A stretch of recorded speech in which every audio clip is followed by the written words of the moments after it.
And Lauren, shall we wait a moment for the secretary? I think she was planning, or shall we get underway? So why don't we go ahead and get underway? Okay. And if she joins, I will tag out and we'll go from there. So, but why don't we go ahead and get started? Okay. All right. So, here's the secretary now, actually. I'll let her do the honors. Good morning, Secretary. Good morning, Louis. We are live and I think we're assembled. Well, that's good. For some reason, I can't seem to. Here we go. Good morning, everybody. Good morning. Morning. I hope everybody's well. All right. So I know we have two meetings this morning. The annual meeting to select a vice chair, which I understand we'll do first in order, and then I'll save the executive director comments for the second meeting. Great. Secretary, would you like to call us into order on the first one? Sure. And I know there's stiff competition here. So I would like to call the annual meeting of the Connector Board. Thank you. And would you like Kathy to do the roll? If she could do the roll, that would be great. I'd be more than happy to. Good morning. Commissioner Anderson? Hi, Kathy. It's Gary. Hi. Michael? Present. Ruth? Ruth, you're muted. We can see you're here. We Hey, can see Ruth, your we lips still moving. can't hear for some reason. Oh, sorry. All right, let me come back and I'll go to Mark. Here. William? Here. Dimitri? Good morning, Kathy. Secretary Sutters? Present. Nancy? I'm here. Matt? Here. Rena? Here. And Zaranique? Here. And one more try for Ruth? Present. I heard that. Great. All right. So Kathy, are you going to put something up or? I think on the first meeting, Aaron, do you want to give us is there a nomination? Right. Do we have a nomination for the vice chair of the Health Connector Board? That is correct. That will be for Dr. Chernew. Is there a second? I'll second. So before he has the chance to run away, all those in favor, I'm assuming we need to do this by roll call, Kathy? Yes, Secretary. Right. Would you like to do the roll? I'd be more than happy to. Gary? Yes. Michael? I should probably abstain, but whatever. Whatever the will of the people? Yeah. Okay. Ruth? Yes. Mark? Yes. William? Yes. Dimitri? Yes. Secretary? Yes. Nancy? Most enthusiastically, yes. Matt? Yes. Rena? Yes. And Zaranique? Yes. All right. I think that is a unanimous vote and he had no chance to say anything or to decline. So thank you, Dr. Chernew, for continuing to serve as the vice chair. Always an honor. Always an honor. All right. And with that, do I have a motion to adjourn the annual meeting? So moved. Second. Second. We have to do this again by roll call? Okay. Gary? Yes. Michael? Ruth? Yes. Mark? Yes. William? Yes.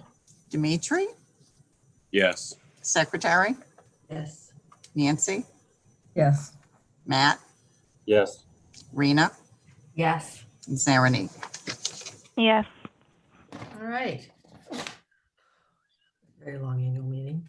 All right, Yeah. so may I please call the meeting of Thursday, December 10th. I was about to give the wrong date, so I actually had to put my glasses on to of our meeting today. So, all right, and we have a minutes from October 8th.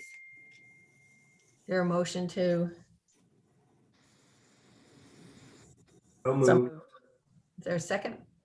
Second. All right, here we go, Kathy. Gary, Yes.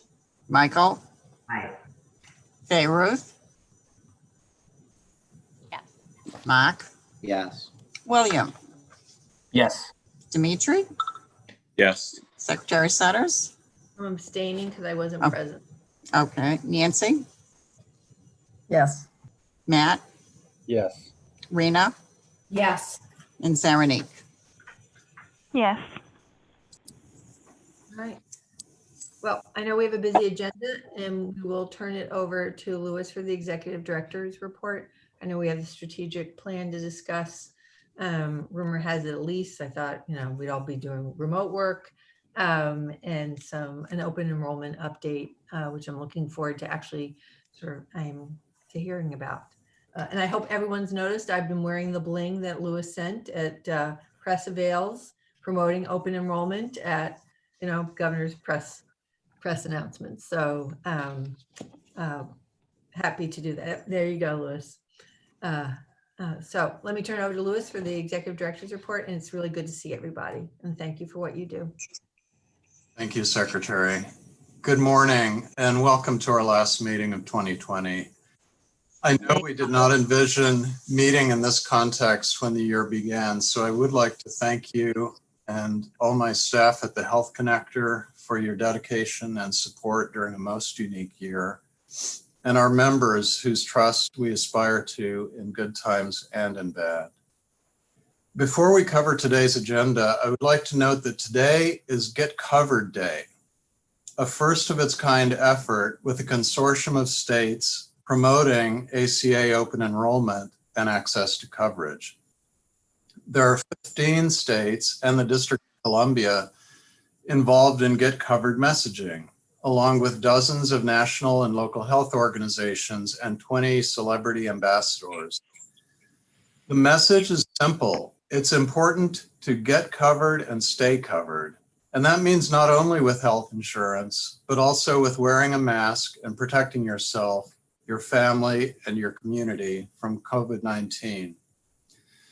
We have a proclamation from the Governor and Lieutenant Governor declaring today Get Covered 2021 Day in Massachusetts, and appreciate their support and the support of the Secretary as we're midway through another open enrollment period.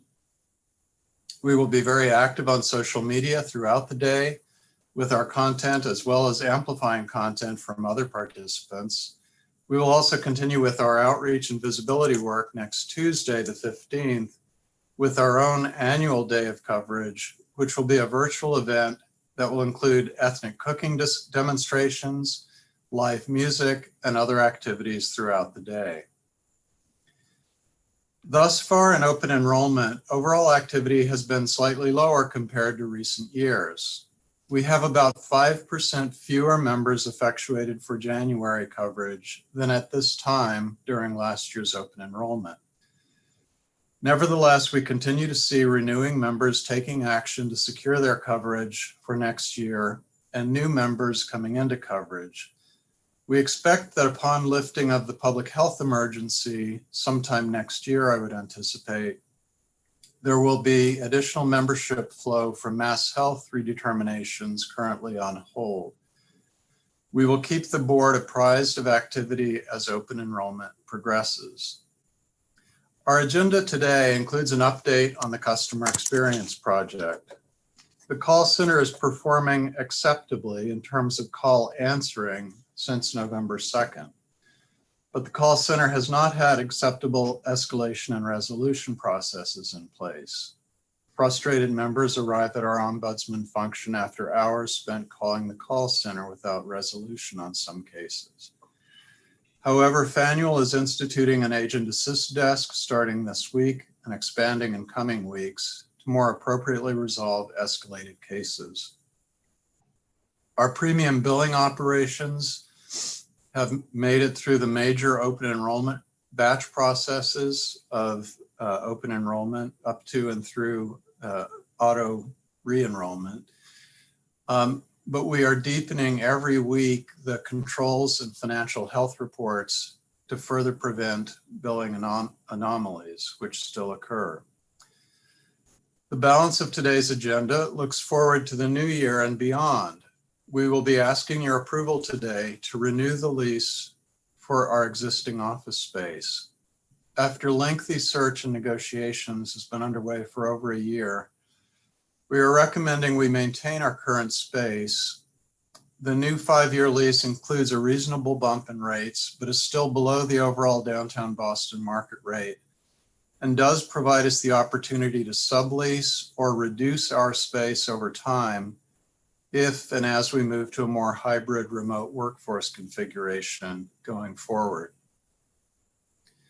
Also today, we will be asking you to approve an update in our broker commissions for Health Connector for Business. Despite the financial turmoil created by COVID-19 for small businesses, the Health Connector's small business enrollment remains stable with modest but continual growth, something which I have to say is a bit of a surprise and a positive one. Much of this is attributable to a group of brokers that have continued to bring groups into the exchange. More than 2,300 people are newly covered by Health Connector for Business this year. The proposed commissions update, the first in 3 years, brings us to parity with off-exchange commissions. And these changes for groups of 5 or more are able to be accommodated in the previously approved FY21 budget. And we understand the importance of staying current with the market.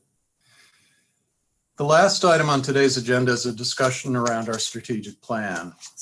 2020 was the first full year working under our 3-year plan. And while this year didn't turn out the way any of us expected, we were able to make progress on many of our priorities, even while working in a COVID-19 world. Today, we will outline progress made, but also discuss opportunities for 2021. We remain optimistic that there is an end to the pandemic, particularly as widespread vaccines become available next year. And I just have to say, I was moved by yesterday's press conference that made concrete this hoped for remediation of the time we've been in. And we hope that in the first half of next year, we can get back to something more routine, further expanding our capacity to make additional progress on strategic goals. Part of today's conversation will also focus on our introduction of a proactive racial equity lens to our work at the Health Connector. This is an important conversation that we have included all staff in and will be something that is intertwined into our work going forward. I look forward to your input on both the strategic plan and racial equity lens, as well as all other topics today.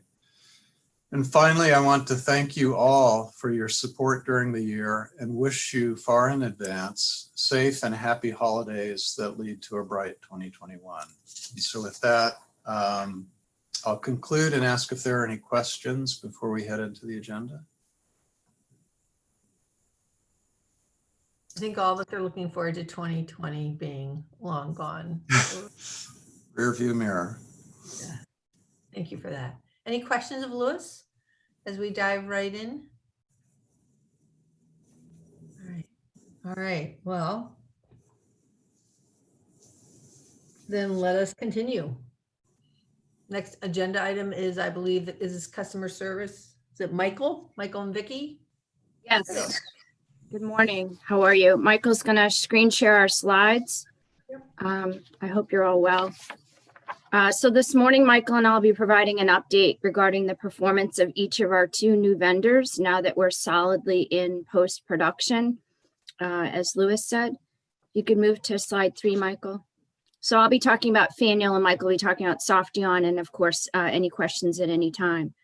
So I wanted to talk about our contact center vendor, Faneuil. As Lewis said, the average speed to answer and abandonment rates for Faneuil have improved for the month of November. I have slides that show that right past this.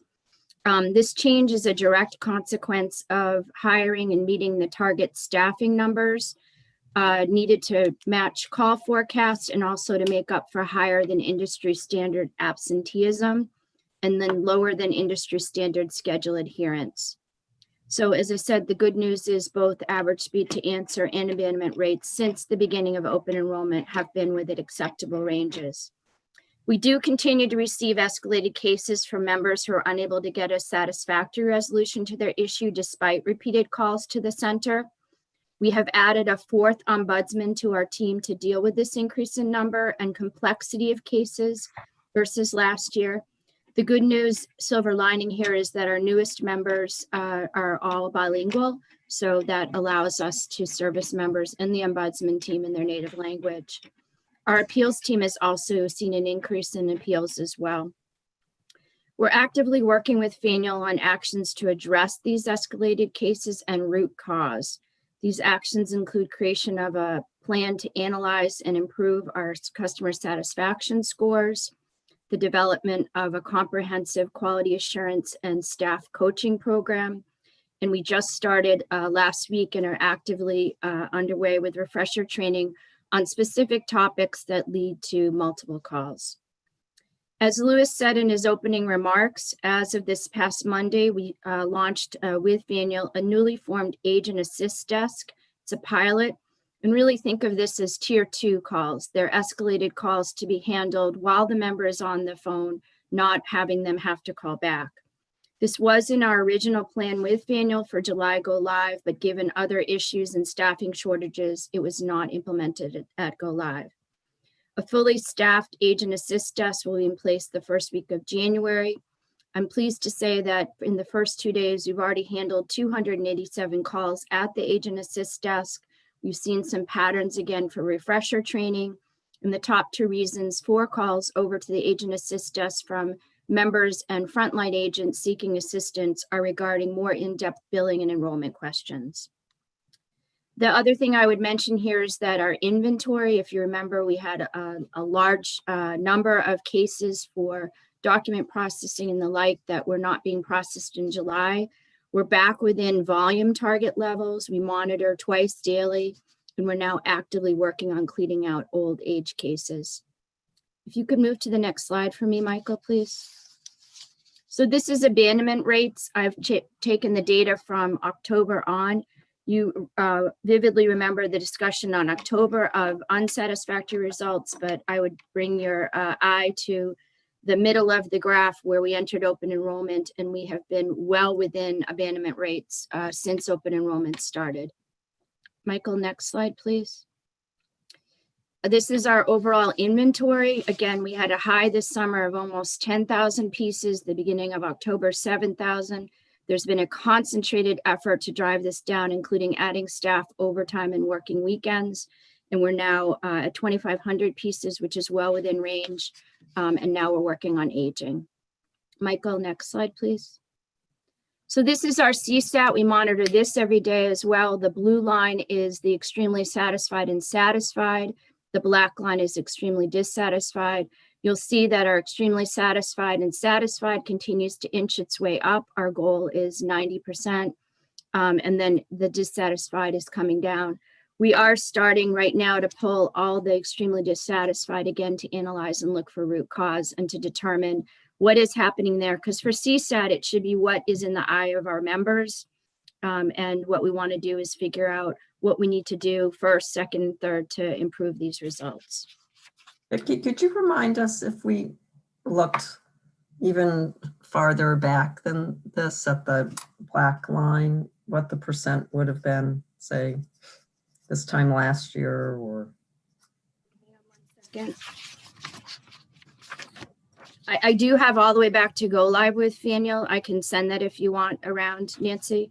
Yeah, I'm saying like before Faneuil took over, like historically, what was the dissatisfied and extremely dissatisfied running? So this is showing we're now down Yep. to So start. last year at this same exact time for November, the extremely dissatisfied is 13% with Fionnuala. We were at 11 with NTT.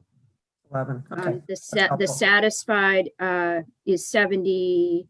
It's actually, let's see, we're at 74% actually of just satisfied, and it was 69 with NTT. So it's, So it this goes- is, yeah, so this is telling us not only has it improved a lot, but we're back to the levels, even above the levels we were pre-Faneuil, right? so extremely dissatisfied is higher, but the status is more. So we need to bring that down because there's a middle bar of satisfied, neutral, and something else. So the neutral zone is a little different, but then it's satisfied is a little better. Vicki, Yes.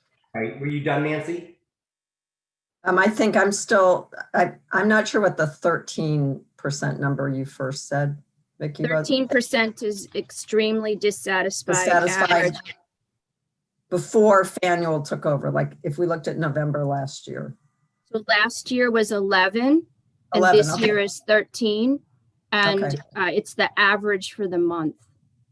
But, so I'm sorry to belabor this point, but we're at 7 now, extremely dissatisfied. And you said last year it was 11. So this is actually. For the month. The 7 here is for that day, I see. 12/8, sorry. Oh, Yeah, okay, this, okay, now I this got it. this graph shows by day, and the numbers that I have to compare this year to last year is for the average for the month. Okay, that's helpful. Thank you. I cede the floor to you, Michael. Thank you, Nancy. So first of all, I want to call out that these improvements are encouraging, and I want to emphasize they didn't happen by chance. So I need to thank you, Vicki, and the entire team for what I know has been an unbelievable amount of work and stress to get us from October through November to where we are now. I really think this is, I don't know exactly how long I've been on the board, but at least in my experience, this has been the most challenging thing we've had to face. And I think through an enormous amount of hard work, you all have gotten us back to a position that I guess using your language is acceptable or within tolerance. So that's my first point and probably the main point. The other point I want to make is something that you said, which I think is true, and I think you know this, that although we are now in a place that is acceptable, I think that our goal, of course, has to be 0 people dissatisfied and everybody happy. And I know we're working towards that. That's an unrealistic goal, but I think as an aspiration, we should try, obviously, to get the as many satisfied people as we possibly can. It would be great to see continued improvement. But considering where we were, and per Nancy's point, considering where we were with NTT, I think we're now sort of in many ways steadied the ship. And I really appreciate the work you've done and look forward to even further improvements. I would really add to my appreciation for Vicki and team's work. It's been enormous and unflagging. The thing that keeps me repeating the acceptable word as opposed to great is that some of the highly dissatisfieds are really driven by, how would I say, systemic issues that no one should have to deal with. Right. So it's rooting out those systemic issues, even as we improve the averages that I feel most strongly about. Yeah. I want to echo everyone's point and saying and expressing my appreciation for Vicki and the team for the hard work that they have done. And the question I had, Vicki, was around some of the additional resources that had to be brought forth to get Faneuil to the point where we are now. Have we taken the time to look at Faneuil to really ascertain whether or not moving forward, when the consultants are going, that's providing the additional oversight, et cetera, that they as an organization have the infrastructure in place, have the resources in place to manage this operation? Because we straighten things out by throwing some consultants at this, but when the consultant goes away, where are we? Yes. Could you move to my next slide, Michael? Dimitri, thank you. So what I would respond to that, Dimitri, is yes, that's very much on our mind and it's very forefront. And we are having active conversations with Faniel about transition and being able to, if you will, prove that when Accenture and NTT, remember they have a subcontract with NTT, which does the document processing function, that they are strong enough to be on their own. So that will be some of our work in December, Dimitri, is we need to work with Faniel on an appropriate transition and what I would call go it alone plan going forward. Many of these same metrics we will continue to monitor, obviously, and certainly February and March are going to be telling months for this because that's when folks start to roll off. Okay. The other thing we're doing in December, it's a busy month, is we have to finalize the end of open enrollment. We've just finalized what beginning of January will look like with Faniel for the very high days, as you can imagine, as people are trying to sign up in January, but we need to finalize the end of open enrollment and then February into March. We always have a lot of calls in February and March as people have missed the deadline and want to enroll. I just talked about that the document processing unit, which is part of inventory right now, is staffed completely by NTT sub. So we have started a formal project to transition that subject matter knowledge over by January 31. To your point, Dimitri, Accenture rolls off, we're transitioning that, and then we need to monitor post go live, post Accenture. And then thank you very much for recognizing our staff, Louis, on the work. I would say that the things ahead of us, the CSAT and QA, that's also part of December. Any questions? Because this is my last slide before I turn it over to Michael. Or Louis, did you want to augment or add anything? I don't think I can. Thank you, Vicki. If I may, just a brief comment, really a compliment to Louis and your team and Vicki and the team there to get these really important capabilities back to functioning as we hope and expect them to function. I'm sure it was a tremendous amount of work, and I'm just struck by how much of a different position we are in here today than we were the last time that we talked about the challenges. So I just want to acknowledge the work of the staff and the team there to accomplish that. Thank you, Director. And Nancy, I saw you had a question. Yeah, thank you. Thank you, Vicki. This may be part of Michael's next presentation. Some of the concerns I've heard from people I know have been about premium billing. And so if you all could talk wherever it's appropriate in the presentation about the intersection between problems in premium billing and the service center, that would be very helpful. I mean, I think we've heard a lot about failures of Faniel and all of the good work that's been done to get performance to the slide that you just showed us, but I'm still not clear what the connection between the two vendors is. So maybe someone could talk about that. Before Michael gets started, I'll just say the CSAT scores are certainly representative of everyone who calls into the call center, whether it's a premium billing issue or otherwise. But you're right, Nancy, to highlight that there are two distinct issues here. There have been premium billing problems, and there continue to be, and we're trying to really root those out. And then there have been call center problems, but I'll defer to Mike as we get into the premium billing description, and then we can maybe go deeper into your question in the context. Okay. Thank you.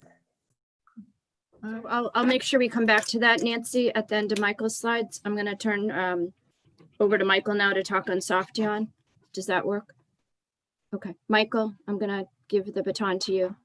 Great. Thank you, Vicki, and good morning, everyone. Since 2019, in parallel with working towards our go live, Softheon was engaged with the Health Connector and the HICS to prepare for its first open enrollment with us. As Lewis mentioned, batch processing for all open enrollment activities is nearing completion in production.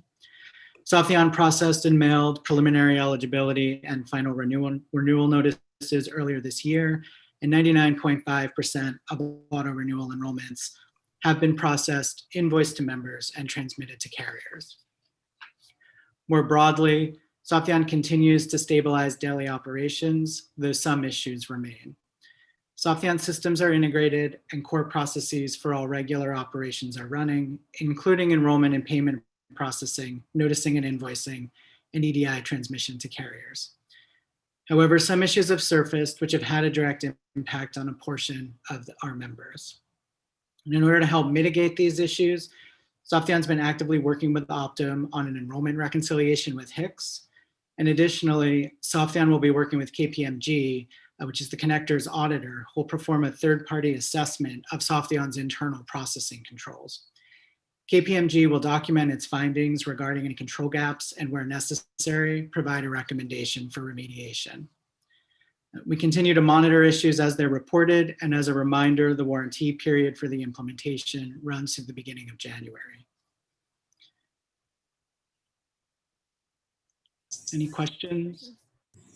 So I would just add to the end of this, Michael is correct. On a daily basis, we deal with a range of, it's a very complex operation, and we deal with a range of issues that at any given time may show about 2.5% of our membership in some form of need for remediation. Now, some of that is entirely routine, ordinary refunds. Some of it is due to error conditions in complex billing situations, and some of it is due to mistake. And so 2.5% may be relatively small, but it's a lot, and the right number there is 0. So as I said, on a weekly basis, and by the end of December into mid-January, we plan to have a really comprehensive set of health checks that it took us a couple of years to develop with NTT, but we're going to have those done within the next month that really help us to tie out to the penny these operations. But Nancy, I'm not sure if we've responded to your question, but there are issues. Partly. I guess the follow-on question I have, the 2.5% is fine. I mean, it's helpful. I agree that it should be close to 0. And I guess I don't have any way of gauging whether 2.5 is terrible performance, okay performance. So I guess the question I would have is, I think you've developed some really very helpful metrics, at least for me as a board member, where I can, we can all see the trend and see it's improving. And I think separating out different things. Is there something comparable on the premium billing side that we could see every month or whenever, whatever way you think, so that we can understand the performance of Softheon as well? Because I think, if its performance is not where we want it to be, as we just talked about, that will flow through to Faneuil. So we do have to fix that performance as well in order to fix Faneuil's, at least in part. Entirely agreed on both counts. We will, I was thinking of that need last night, is we need some form of metric reporting in this arena that we can share with the board. What I used to use with NTT were these health checks where you could see things tying out to the penny, and we need them to get back there. And so when the health checks are available, I think some derivation from those will be useful for the board. Okay, and I mean, again, I think completely defer to you and your comments as to what the best way for us to understand and see the performance would be. But I think I would at least find that very helpful. Great, thank you. All right. I just had a very micro level basic question, picking up on some of what you were just saying, Louis and Nancy, about sort of the interconnectivity between Softeon and Faneuil. And again, I do want to echo sort of the incredible amount of work that has gone into ensuring that the call center issues are responsive, and just appreciative of that. If I am a consumer and I have an issue from Softeon and I am calling into the call center run by Faneuil, how quickly are those issues able to get resolved? Because that's sort of the inflection, that's sort of two different issues living together. Does that make sense the way that I'm phrasing that? And I'm just wondering, do we see issues sort of navigating resolution of those things more than other? I mean, do we have a sense of that? Yes, we track that actually. It's so a member would call into Faneuil if they have a question about their billing or premium that can't be answered on the phone, looking into their record or their the member portal. It's logged as a case, which is in the inventory, Ruth, that I showed you. Michael, can you go back to that inventory slide? And then we have turnaround times that we need to get back to the member to update them on the status of their case, or call them and resolve it. And this is where I spoke about the aging. The one piece in here that is not where we want it to be is the aging of the cases that are sitting with Softeon. Some of those are due to the way the aging has been managed with Faneuil and getting it over to Softeon, and then we're working on driving that down. But all member interaction and management is with Faneuil, and then they are dependent on Softeon to turn things around. And we have daily standing meetings between the two vendors to work out this interface, because it's new. When we were all one vendor under NTT, right? NTT spoke to NTT. So that's been an edge, if you will. I can't think of the right word, an interface that we now, CCA sits in those meetings as well. But that is on my list that we have to drive down by the end of December, the aging that's out with our third parties. Third party to Faneuil. Ruth. Thank you for re-drilling down on that and sort of reframing it for me. I appreciate that, and appreciate the attention to it. One last thing I would just say is that we want to have our inventory all within 10-day turnaround. So, 0 to 5 is best, no more than 10. So that's what we're working on in December, is driving all our cases that they should be 10 days or less, that they're open and resolved. Any other questions? Because Michael, I think we're at our last slide, which says we'll be back. This is not the last time we'll be in front of the board, but do you have any other questions for us? And we really appreciate your support, and Lewis's and the secretary. Thank you so much. Lumpy bumpy, and you're much better place. I know it's disappointing to all of you, and you've worked extraordinarily hard to get to where we are in open enrollment. So, I gauge just in terms of like the noise that comes into my, like being the ultimate complaint department, I think, right? And it's really just leveled off. There's like nothing. So That's really great.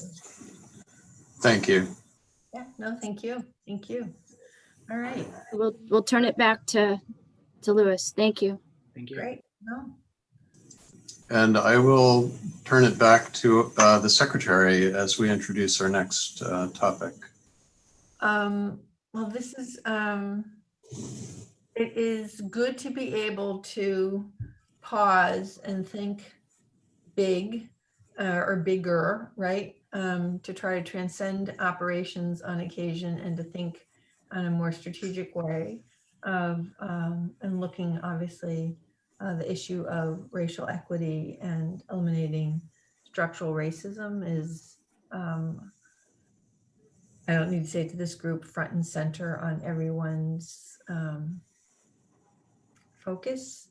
I will just say, as I introduce this, is it certainly, as when we put together the vaccine advisory board and thought about just vaccines, one of the 3 core principles was obviously equity.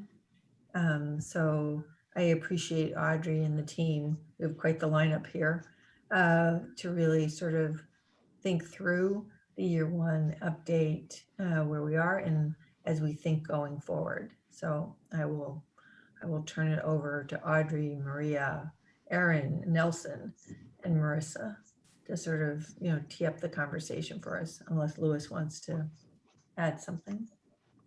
No, let's go ahead. Great, thanks. Thank you so much, Secretary, and thank you for those words on the focus on equity. And it's been wonderful to see that across the board here in the Commonwealth. So our conversation today is to bring back to the board, sorry, the sun is in my eyes, to bring back to the board a focus on our agency's strategic plan, which the board will recall we finalized at the end of 2019 and is intended to comprise the years of 2020 to 2022. So this is really an opportunity for us to share with you our progress after year one. Obviously, year one didn't look like what we expected it to with respect to COVID and other circumstances, but we do feel, as Louis said, that we were able to make progress that we're pleased with and looking forward to sharing with you and getting your insights on as we craft our steps as we head into 2021. Just as a very brief reminder, the strategic plan that we had established was based on conversations with our board, with you all, with stakeholders, looking at member feedback and data, taking stock of the health policy and market landscape here in the Commonwealth and the federal policy environment, and kind of taking a pause and thinking about our experiences a decade and a half into serving as the state's health insurance marketplace. Our discussion again today is to give you an update on year one and tee up expectations for year two, and we'll be pausing after we kind of check in on each of the 5 key categories that we had identified in the strategic plan, and really opening it up for you all to react, ask questions, share feedback.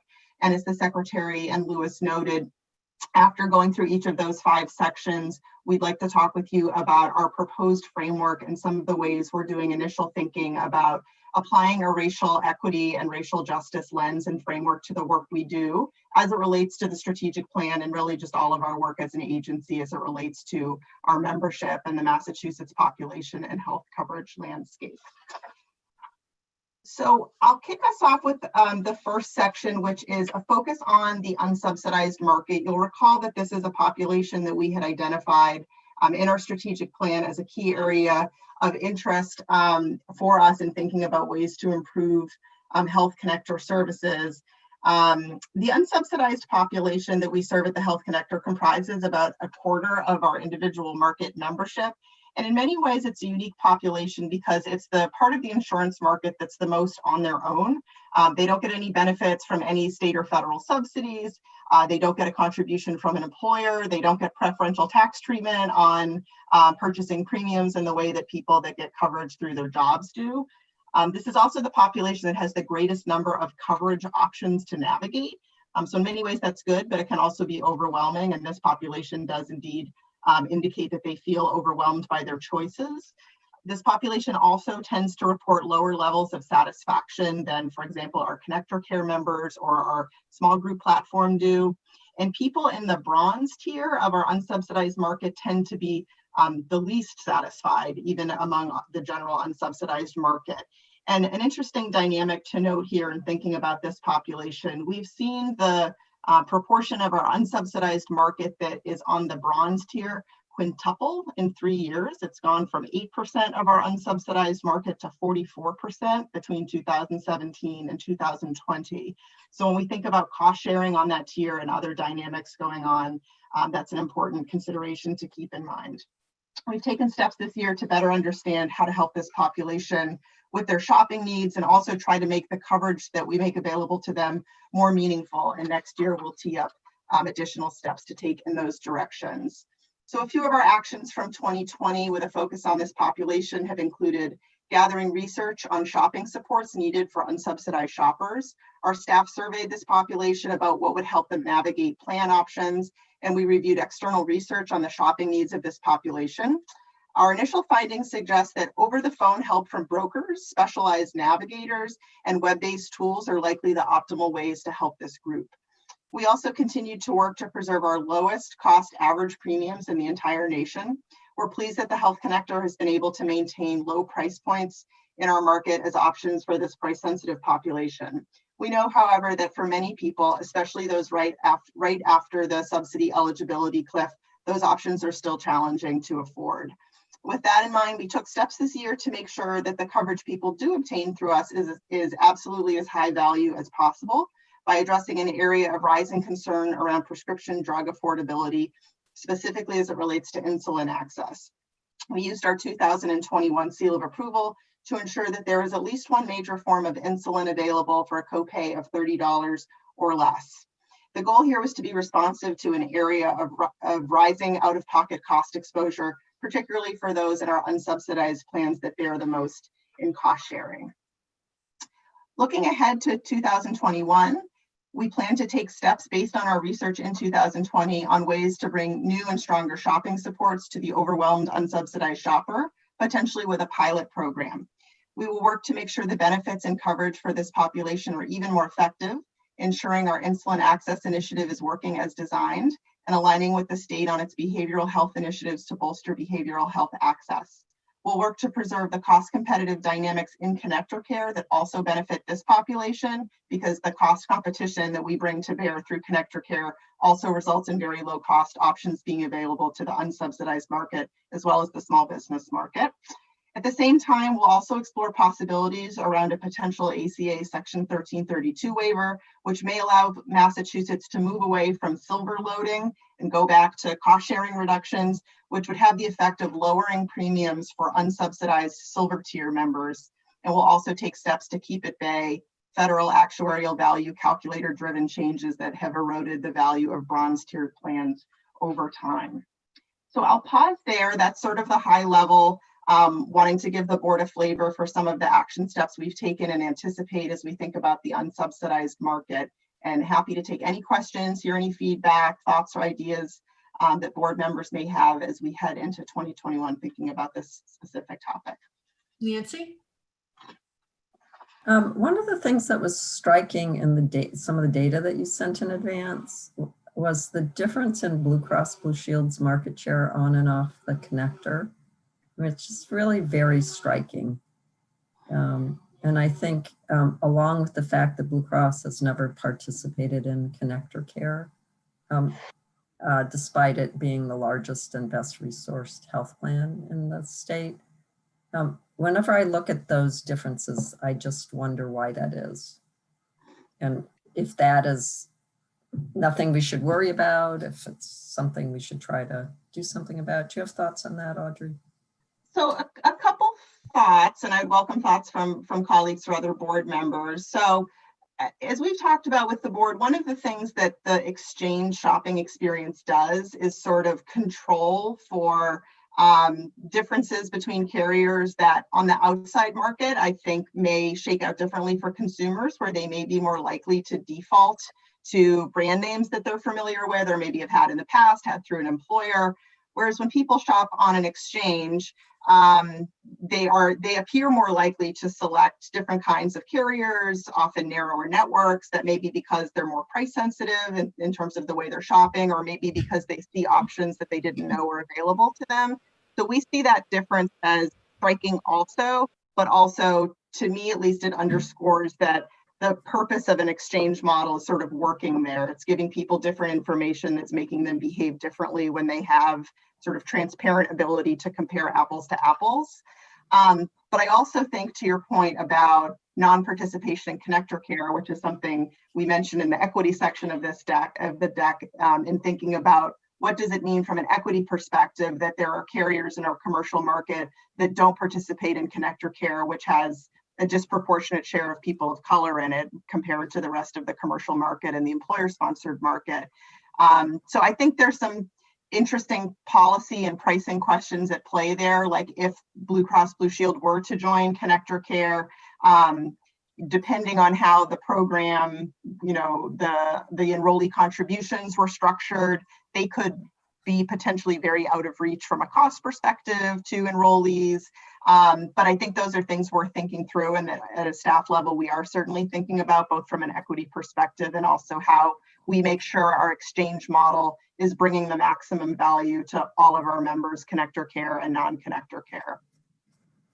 Yeah, I mean, I think if we think part of an equity model is sort of all of our partners having a broadly representative cross-section of our state by a variety of different dimensions, it is so striking that Blue Cross doesn't participate in Medicaid, connector care, and has almost no members on the exchange. So I would love to, be of any help in thinking through what are the public policy issues here. Thank you, Nancy. To that point, I think that it seems to me that there's some cross-pollination here with the work we're doing on the Merge Market Advisory Council. So I don't know how much you would like to share perspective on that, or Commissioner Anderson, but some of the policy things that we're evaluating, as an example, looking at the risk scores of the the subsidized market, the unsubsidized market, and the small group market, right? We now know that the subsidized market risk scores and the small group risk scores are favorable. The unsubsidized market risk scores are not unfavorable, which is why we've been debating demerging from a policy perspective and then reinsuring the unsubsidized market to take advantage of some efficiency we can gain by financing that risk, as an example. So I don't know where that belongs in this conversation, or if you think it does. Obviously, a number of us on this board are also on that commission, so our council rather, and I don't know if you wanted to bring that into this conversation or feel like it's the right venue to do that. I would defer to Commissioner Anderson broadly on this topic. I don't want the connector weighing in on behalf of the MMAC, so to speak. Yeah, I think thanks, Louis. What Audrey said kind of at the outset seems to track generally, and maybe it's a little bit anecdotal. So I know there are some in the slide deck, it notes some focus groups to learn a little bit more about the unsubsidized membership's needs, and so that will be helpful to learn, because it does seem a little we're creatures of habit, and I think to Audrey's point that there's an attraction to some of the more name familiar branded carriers, and so that may play a part to that, and so when you see, as I think what Audrey was noting, folks that do go to the connector are those that are willing to do some shopping. I'm probably in the other bucket of that, where right I want to stay with who I've got, and I don't want to upset the apple cart. Some people are more willing. If you take Kevin Began, for example, in our shop, he's more than willing to shop with every line of insurance and to go through that effort. I would suggest that maybe a lot of people aren't. So I appreciate Mark highlighting it. Yeah, we're a number of these. I think it demonstrates kind of the complexity of the market and how we have to be careful with the decisions that or the recommendations that we do make, because it's going to tilt somewhere else. So yeah, I think we'll continue the conversation in the Merge Market Advisory Council. I'll be curious to hear some of what comes out of these focus groups on the unsubsidized segment of the connector. Thanks, Louis. Yeah, my comments, just if I could clarify for 1 minute, Gary, I appreciate that. I just know as we discuss and debate things here, there is crossover with the work that's being done in that council. So I just wanted to pull everyone's attention to let you know that there could be an intersection of ideas. So thank you. Great. All right. Unless any other questions or comments on the unsubsidized component here, I will hand it over to Maria to bring us into our connector care section. Sure. Thank you, Audrey, and good morning, everyone.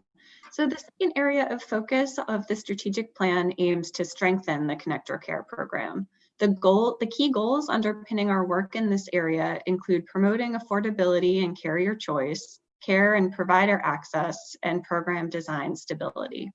We're proud of the Connector Care program's success in bringing subsidized coverage to so many residents of the Commonwealth, but recognize there are areas of the program that warrant deeper exploration for potential improvement. Staff focused on this deeper exploration in the first year of strategic plan implementation, engaging in discussions with carriers and monitoring changes in the federal landscape. In the upcoming year, staff will use the Plan Year 2022 seal of approval to incorporate possible areas of priority to strengthen the program. Next slide, please. In 2020, staff began by undertaking a comprehensive evaluation of the program, drawing on expertise within and outside the organization to identify what works well and should be preserved and what approaches could be changed to improve the program for future years.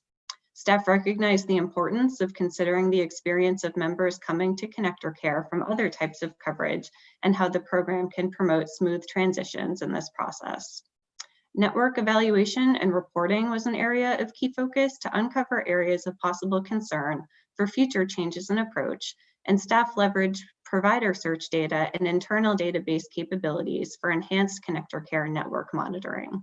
We have been and continue to track possible changes in federal policy that could impact Connector Care as well. Next slide. So looking ahead to 2021, staff will build on the learnings from 2020 evaluations, including refining network analysis capabilities and considering how the Health Connector might engage the provider community to promote awareness of the Connector Care program. With the Tufts Harvard Pilgrim merger expected in 2021, staff will assess any implications for the 2022 plan year and continue collaboration with all carrier partners in advance of any seal of approval policy changes. We will continue to explore improvements to the experience for Connector Care members new to the program and monitor federal healthcare policymaking as the new administration takes office. We thank the board for its thoughtful guidance on program design since Connector Care's inception and seek feedback today on our current activities as well as future activities to strengthen the program. So I will pause there for any discussion or feedback questions on 2022 progress to date, as well as what we've outlined for priorities for 2021. I mean, I think it goes without saying that we need to closely monitor and see the implications of the merger. Yes, yes. Absolutely. That's something that we plan to monitor closely, both for Connector Care as well as for, the product shelf in general. And according to the Boston Business Journal today, I think it's $100 million of anticipated savings by the merger. So to your point, Secretary Sutters, there should be that should be flowing downstream to the people who are insured, but we'll have to see how that falls out.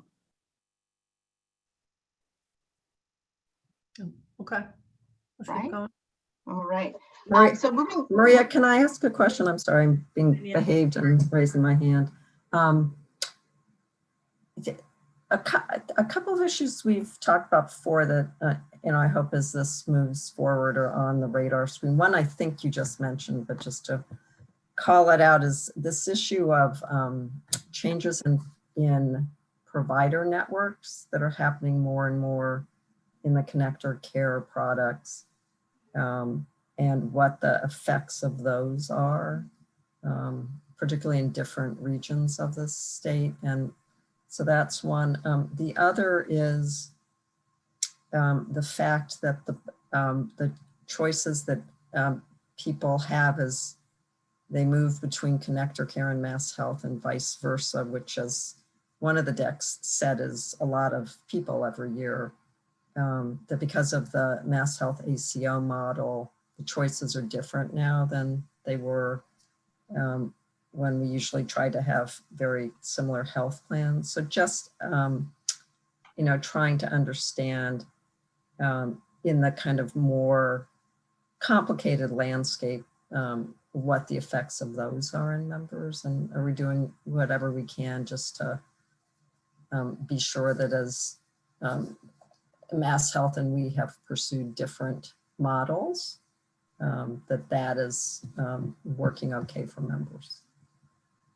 Sure. Thank you, Nancy. I guess I would start by speaking to the network efforts. You know, that was something that we had highlighted in the strategic plan when it was written, began the process of kind of strengthening our internal monitoring, aggregating our provider search data to make sure that we can use it effectively. And then I think with the experience of the Always Connector Care Network change this summer, it really underscored the importance of that work that we had started. So that's definitely a priority as we go forward. You know, not only to monitor member changes, but also the comparisons between networks, you know, regardless of Always decisions, kind of how the narrow networks perhaps continue to get narrower. I know we've talked about potentially decreasing overlap in provider coverage as well. So that's definitely top of mind for us as we look to the 2022 plan year. Great, thanks. Thank you. So moving ahead, our next category is on the small group market and better serving small employers here in Massachusetts. To state the obvious, 2020 has been a challenging year for many small businesses given the economic downturn due to COVID. So making sure we're supporting our own small business members and those in the broader small group market as best we can has certainly been top of mind for us this year. Our broader goals for the program are consistent with those interests too. Namely, we know that affordability and flexibility that small businesses report wanting and needing are in fact available by shopping through Health Connector for Business. Lots of price points, ability to comparison shop from lots of network types from carriers with and without brand name recognition in the small group market, the ability for small employers to allow choice for their workers and additional savings opportunities like those available through ConnectWell and ACA small business tax credits. This year was about trying to bring those benefits even more within reach for small employers by making the platform easier to use and making sure more people in the small business community know about it. Looking ahead to next year, our goals are to try to draw new groups into coverage, keep modernizing and tailoring the platform, and make sure our products are what employers want and reflect parity with off-exchange offerings. In a little more detail, actions in 2020 included growing enrollment in HCB membership by 15%, making the platform better in ways that are responsive to employer requests like anonymous browse, which lets an employer check out options through Health Connector for Business without having to set up an account, researching other state exchanges shop programs to learn best practices or understand more about other ideas in different states under consideration with respect to deepening the exchange value proposition to small employers, launching our first ever Health Connector for Business member experience survey so we can get to know this population with as much data and detail as we do our non-group membership. The findings were promising. 86% of small employers using Health Connector for Business report being satisfied with their experience, and a lot of other interesting findings around reasons for using the Health Connector, reasons for using the choice models, as well as other areas for improvement like low awareness and uptake of available small business tax credits. Looking ahead to 2021, our focus will remain on continuing to grow awareness of Health Connector for Business in the small business community here in the Commonwealth. We continue to see evidence of an immense awareness gap wherein small employers do not know about Health Connector for Business or the fact that it addresses so much of the feedback that the Massachusetts small employer community has shared over the years and was in fact designed to do so. Our modest but steady growth shows we're making headway at narrowing that awareness gap, but there's a lot more work to do. We have more user experience improvements planned that are designed to make the platform easier and more intuitive to use.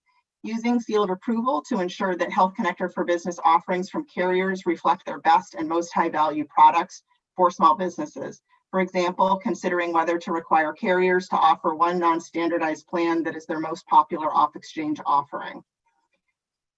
Staff are also considering ways to draw down federal small business tax credit money to further bring down costs for Massachusetts small businesses that qualify by making it easier to apply for and receive the credit. I will pause here for any feedback, questions, suggestions from board members. Anybody? As a member of the broker community, I just want to reinforce the tremendous work that's been done and continues to happen with regard to building relationships in that community. I know the community is very pleased with the way in which the relationship is working, the continued investment of time and resources. And, you know, when the reality is most brokers are small businesses. I co-own a small business. So appreciate the help and support And I know there's a lot more that we can be doing, and I know there's a lot more we will be doing. So I just want to express gratitude on behalf of my colleagues. Thank you, Mark, that we appreciate that. And thank you for your good counsel about how we could best make a lot of those inroads. So the thanks is mutual. Anybody else? I have a comment or question. There obviously has been a great deal of work put into the small group program and building much better relationships and partnership with the brokers. And on a percentage basis, certainly there's been membership growth. Despite all of those good efforts, our number of members in small group is very low. Our market share is very low. And so I guess, and I've asked this question before, and I would just raise it again for consideration over that. Are we determined for strategic reasons to be in the small group market, regardless of how many or few members we're ultimately able to get?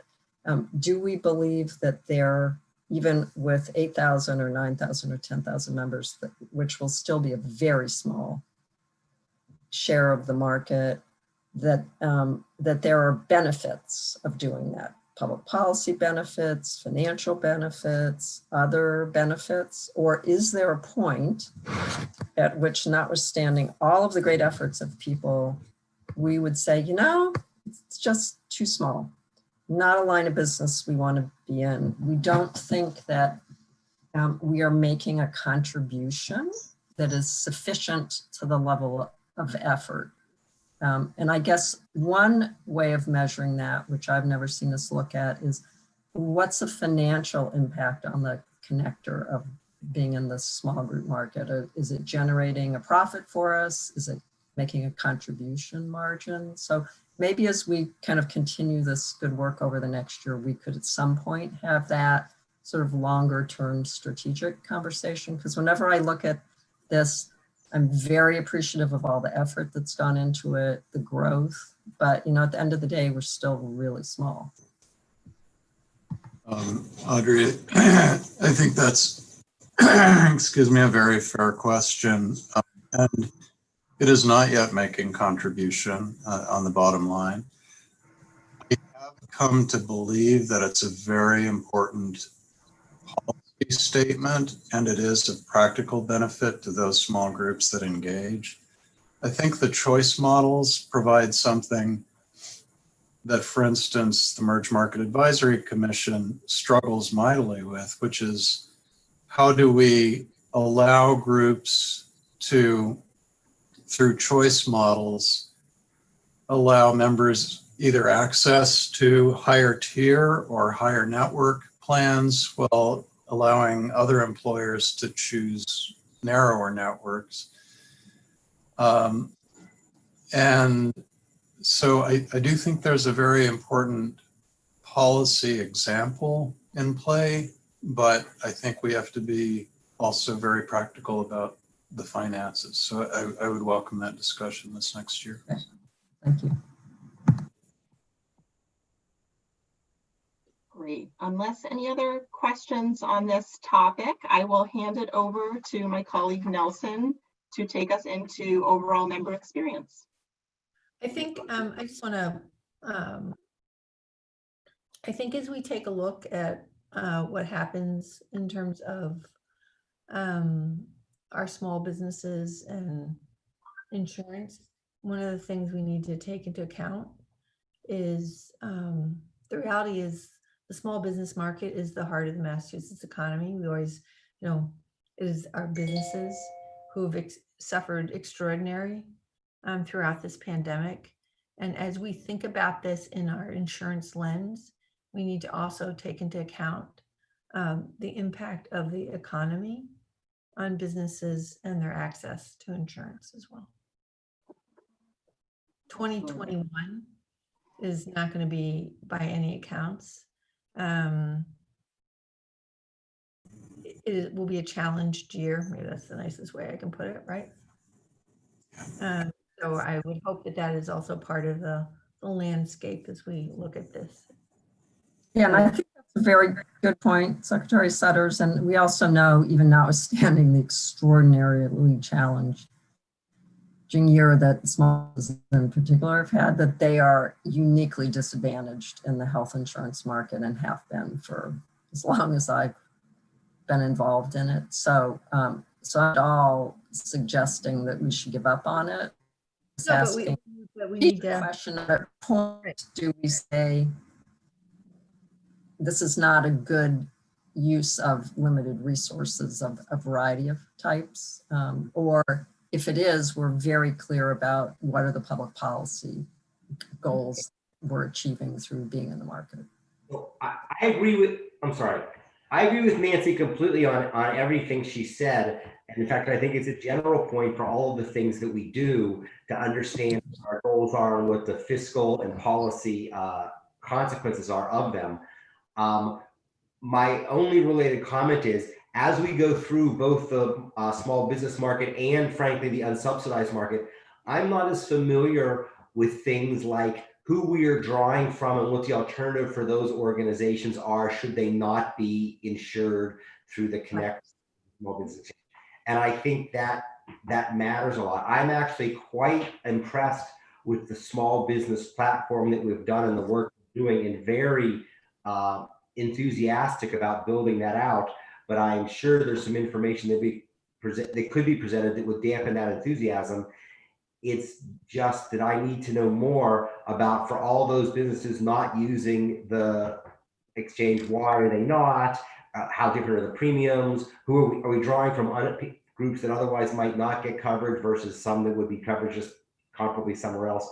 Those are the kind of things I think we eventually need to get to understand what's happening in those markets, per Nancy's comment. But I think what's been done there and the actual quality of the Small Business Exchange, for example, is really outstanding. And I have to believe that it is serving a valuable role, but more examination of that would be useful. Yeah, and Michael, I want to make absolutely clear this is not a criticism in any way of any of the work that's been done. The small group platform is great. I think our partnership with brokers is great too. And I know the staff who work on this are working hard and doing a good job. So this is not at all a critical comment. It's just, I do think, you know, we have an obligation as a board and an agency to always be asking ourselves these questions. I think a slightly different tack on this issue, and I think the connectors serve a role in ensuring that those small businesses that don't have a place to go to purchase insurance, that they can go to the connector and purchase their insurance. I think when we first brought this up, there was always the conversation as to what are the financial benefits of offering small businesses the opportunity to purchase from the connector. And from my perspective, and from what I believe is a policy perspective, I think that that's something that ought to be available to those entities that are looking for a place to go to purchase insurance. Given that that segment has not seen the growth that perhaps we all would like to see, the question for me really is, what are the hindrance or what are the issues that are impeding businesses, specifically small businesses, from looking at the connector as a viable destination for insurance? So for me, that's the question that I would like to see us try to address in terms of the people that we're not attracting. Why are we not attracting them? What can we do differently? The work and effort that has been put forth by the team have been very impressive in terms of the product that has been produced. Now we have to take a look at the marketplace and get a better understanding as to why people are not coming at the numbers that we all hope that they would be showing up. Dimitri, if I could weigh in on the backside of your comment. I mean, I think if we all look back at history, there was a lot of damage done in the beginning between the connector and the broker community. And whether anyone wants to acknowledge it or not, 85 to 95% of the small group market works with a broker. And if you have a memory, like many people do, you'll remember back to what that felt like. And so that trust is still being earned. We don't have to appreciate that, but that's just the reality of history. And so the more we do, as an example, we're going to be talking about level setting compensation, right? For people who are doing this work, brokers who are doing this work, who are small business owners. So leveling the compensation that already exists in the market will be another signal to the broker community that the connector really wants to collaborate and to partner. So I'm not making excuses for the low membership, but I would suggest that we keep doing the same things we're doing, because to Dimitri, to your point, we are serving a part of the market that would have no other option available to them. So I'm glad that we raised that point. And Louis, if I may, this is Gary. Just a brief comment. I think that the question from Nancy is a fair one, and it's obviously spurred this kind of discussion, which is helpful. I think many of us that have been around the Massachusetts healthcare market for a while, I think this goes to what Dr. Chernow and Mark and Dimitri and then Mark was saying, which is, there are some cultural issues in this space, if you will, and some historical dynamics.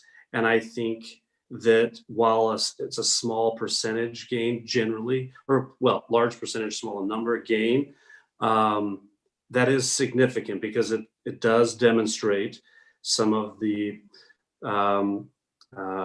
salve, if you will, that Mark was talking about. And part of that is building relationships with that market that you, Louis, and the connector have accomplished over the last several years with the help of people like Mark and making inroads to that community. So that is, while small right now, it is significant. And so I think it's a good conversation to have. And I hope that we just continue to progress in that fashion, so that these small businesses do know that there are these options available, that it's, and sometimes maybe it's the idea that you're going to the government. And so there are a lot of, I think, of those dynamics that exist that we're butting up against, but we're pushing through. So thanks, Louis. All right. Okay. All right. Nelson, can you take us to overall member experience? Thank you, Audrey. Yep. So goals for improving our overall member experience include conducting a stable transition to new customer service vendors, designing our web experience to be on par with other marketplaces and e-commerce sites, and continue to look for ways where we can change policies, systems, operations to improve the experience for our diverse membership. Making sure that the member perspective is at the forefront of all of Health Connector staff as they approach their work, and then taking a holistic approach to making notice improvements. And on the next slides, we'll talk more about progress so far and what's to come. So progress that's made so far in 2020, the first thing, stabilizing our new customer service vendors. A significant amount of focus was on the transition into our new vendors, Faneuil and Softeon, and then continuing to stabilize post-implementation. And as Vicky and Michael described earlier, that's still ongoing work. And for improving our experience for our Spanish-speaking members, who make up about 9% of our membership, there have been a number of improvements on the web front. For the web experience, both with the HICS side, where members are going through the application process, and on the member portal, where folks are looking at their enrollment and billing and making payments and viewing notices. That's now been translated into Spanish, which is great. And also we have Spanish notices available, including bills. So members are able to encounter us with on the web and in our notices, and the notices they receive from us, they're able to get them in Spanish. And Vicky mentioned this earlier, but internally we've also had two new members for our ombudsman team who are Spanish speaking, so we're able to better serve those escalations that make it to us for folks that speak Spanish. And other improvements include easier self-service, again, across various phases of the web experience. Our member portal design now is more friendly, member-friendly as far as how members are viewing their account, their status, what they need to pay, ability or more flexibility around scheduling payments. And then on the HIC side, there's also our new member dashboard, which it makes it a lot easier for members to navigate when they sign into their account, to figure out, what are the common places that they need to go to either view information about their eligibility enrollment or take action, like if they need to make it over to the member portal to make payments, or if they need to report a change to their account.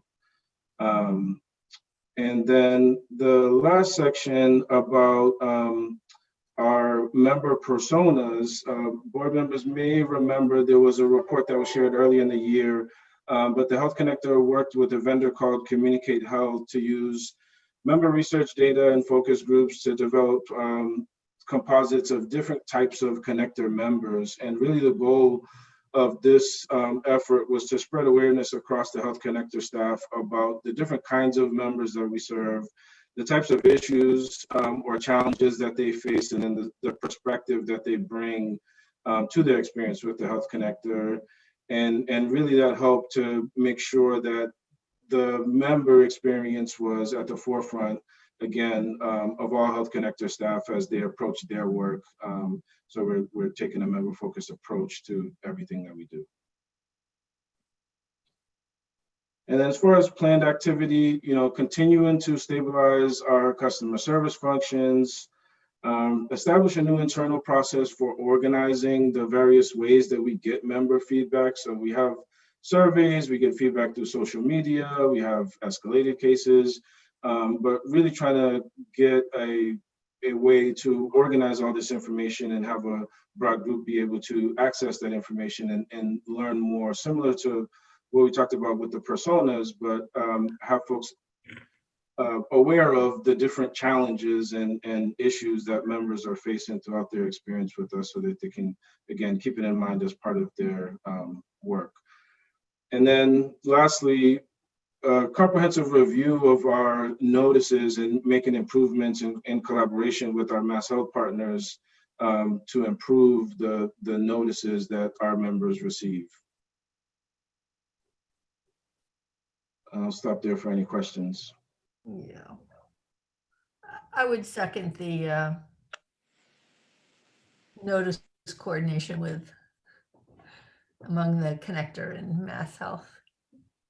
We haven't had a lot of churn this year but it's so much better than it was. But that should always be a focus.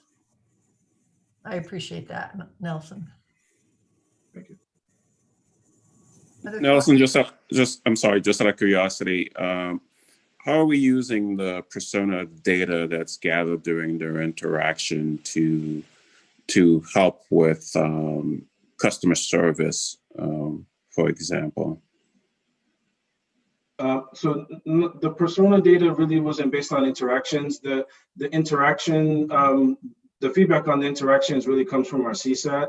And that's where Vicki mentioned we're working with Faneuil to create a better process for gathering that feedback from customers, and then assessing from there where do we need to make changes, what are the common themes, what are the things we need to address first, second, and third. And really that goes across the board, whether it be contact center processes that need to be improved, or feedback on the website, feedback on the member portal, or even on policies. But the interaction feedback mostly comes from our post-call survey, which is offered to anyone who calls in is offered the opportunity to provide a survey at the end of their call.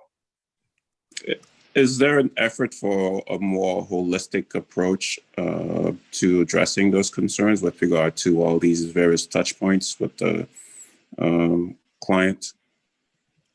Yeah, that's part of what we're trying to accomplish here with this new internal process is, bringing together all the different places that we get feedback. So not just the survey, but also, the social media feedback that we see, some of the themes that we noticed from escalations. But the idea is we're planning to put together a cross-functional team that can assess the feedback that we're getting, create those those themes and then prioritize that and have that work group, really drive the change. Thank you. Right. I think we'll move now, unless any other questions there, to Marissa and Erin, who will take us through our final section here on the remaining uninsured. Thanks, Audrey. Good morning, everyone. So as a Commonwealth, we've been stuck, if you will, around 97% insurance for a number of years. And through our strategic plan, Stuck. I know, but we've committed with new energy to pushing that closer to 100. We think there's inroads we can make there. Our goals in this space seek to use strategies that we know work in new ways to get at those remaining uninsured. So we've started by solidifying our many years of research on the uninsured while also responding to the urgent needs for coverage resulting from the pandemic this year. Moving forward, we're exploring uninsurance closer to home, including ways that we can improve our member experience to reduce barriers to enrollment and member churn, as well as ways that we can partner with other state agencies and non-governmental entities to approach the uninsured from new angles. So Audrey, if you could move us to the next slide. Our 2020 activity on the uninsured has taken two main tacks, research and action. In the research realm, we revisited a variety of projects that we've done over the years and compiled them into a meta-analysis that you've received highlighting what we know about the uninsured and approaches we've taken to engaging them in the past. We've also been closely following a variety of exciting developments in other states related to increasing enrollment and enhancing affordability, such as Maryland's Easy Enrollment Outreach Program, where residents can indicate on their state tax return if they'd like to receive assistance from the state's exchange to find coverage. So they just launched that this year, and it seems to be going pretty well. In the action realm, we had some unexpected work to do to support residents impacted by the COVID pandemic, including internal policy adjustments to help members stay covered, as well as a number of new endeavors to help find those who may have lost their coverage this year, which Erin will detail in a moment. In support of both of those work tracks, we added navigator capacity to make sure that localized help was available where it's most needed. So Audrey, if you want to advance us. For 2021, we have some exciting plans. We will continue to review places where people inadvertently lose coverage or face barriers to enrollment to see whether we have flexibility to mitigate or prevent issues. And that will be in concert with the efforts that Nelson just talked about, reviewing all of this feedback we're getting and understanding how to take action on that in effective and efficient ways. We'll also try to add a navigator in the Lowell area where we know there's a need for member support, but from which we did not receive any bids for the latest round of navigator funding. We'll continue our outreach efforts, partnering with other state agencies to make sure people know where they can find us when they need us. And of course, we'll be monitoring federal policies designed to increase coverage, either executive or legislative, as well as federal activity around the public health emergency through which many MassHealth members are currently protected. And we're working closely with MassHealth to make sure that those members experience a smooth transition when the emergency ends. So I'll hand it over to Erin now for more details on our outreach to the newly uninsured. Great. Thank you, Marissa, and good morning, members of the board. The Health Connector has adapted its outreach strategy in response to the pandemic to include a focus on reaching individuals who are experiencing changes in employment and are losing job-based health insurance coverage as a result. Efforts to reach the newly unemployed and uninsured continue to evolve as dynamics change in an effort to reach individuals who may benefit from Health Connector resources. We recognize that this is likely to include individuals who have never interacted with the Health Connector before and may not be familiar with the Health Connector even in name. Knowing that people are experiencing major disruptions in their lives and facing new challenges, we have focused on reaching potential new members where they are. This includes developing relationships and working with state agencies and community organizations that may already be working with this shared population. As you will see in the table below, we have been busy working to build productive partnerships, and I'll review some of our actions to date. As we may have mentioned previously, we have worked closely with the Department of Unemployment Assistance to provide Health Connector resources to individuals who are receiving unemployment benefits. This includes providing information about the Health Connector as part of the new member packets distributed by the department, as well as including a link to the Health Connector website on the application for unemployment benefits. We have partnered with the Executive Office of Labor and Workforce Development to send information via email to individuals identified as permanently separated from their employers. This email distribution was sent to over 330,000 individuals and provided information on the Health Connector and referred them to the Connector's website. We've also been able to leverage this partnership with the Executive Office to help with promoting our monthly webinars. The Executive Office has helped in sharing this information among their networks, as well as to mass hire centers, which are across the Commonwealth. The monthly webinars that we've been hosting focus on providing resources to people losing job-based health insurance coverage. And we started these webinars back in the summer. We will continue with these presentations into the new year, and we have modified our presentation over time to include key open enrollment messages and respond to changing dynamics. We've been fortunate to connect with many agencies and community organizations that have helped with promoting these webinars. And we've also been fortunate to connect directly with employers who we have worked with to provide resources to employees who are facing layoffs and potentially abrupt changes in their health insurance coverage as a result. And lastly, with open enrollment upon us, we continue to send the message to individuals who may have signed up for COBRA coverage that the Health Connector may be a lower cost option for them for the upcoming year, reminding them that open enrollment is the time to make those changes. As we move into 2021, we plan to continue with all of these efforts with a specific focus on making greater progress on our direct engagement with employers in order to provide resources directly to employees as they weigh important decisions immediately before them. We will work to expand upon our current collaborations with state agencies and organizations to increase our outreach. This may specifically include exploring possibilities to work more with the Department of Unemployment Assistance to conduct direct outreach to individuals who have lost their employment. We also anticipate the need to examine how, as an agency, we can assist a new population who may be moving from job-based coverage to the Connector, understanding that their experiences will be different from the members that we are accustomed to serving. We aim to continue to promote the importance of health insurance coverage and identify new entities that can help us do this and share our message. And so I will pause there and welcome questions and feedback and further discussion. Anybody? I have one comment, a question, Secretary Sudders. So it's very impressive, all the activity we have going on. So thank you for all of your work.